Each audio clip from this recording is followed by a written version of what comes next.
Umiinom pag heartbroken. Umiinom ng alak. Dapat hindi. Umamin, sino dito ang lumalaklak ng alak pag heartbroken? Ang dami natin ginagawa yan, di ba? Kasi parang tingin natin, pag uminom tayo ng alak, feeling natin yun ang makakapagpasaya sa atin. Di ba? Yung pag-inom ng alak. Wala namang masama sa pag-inom ng alak, basta in moderation. Basta nasa tamang edad ka at umiinom ka sa tamang lugar. Di ba? Walang masama sa pag-inom.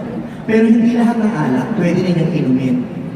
Dapat ang maiinom natin, yung nakakatulong lang sa sitwasyon natin.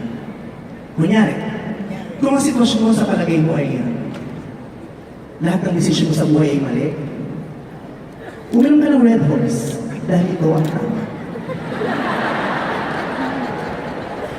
Kung sa palagay mo naman, sa buhay mo ay isang malaking failure, ito, uminom ka ng Batador dahil ito ang totoong tagumpay.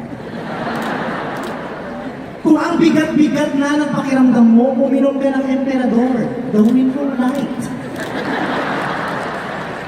At kung dapang-dapa ka na sa putikan, uminom ka ng Bioflu. Dahil sa Bioflu, babangon ka sa sakit. At kung sa pakiramdam mo naman, lahat ng tao na minahal mo, ginamit ka lang, uminom ka ng Golden Fiesta Cooking Oil. Dahil sa Golden Fiesta Cooking Oil, 7 beses ka magamitin, golden ka pa din.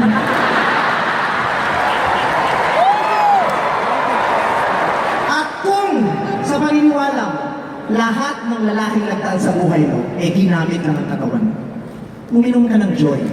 Dahil sa Joy, isang patak, forget ang titing sang katutak.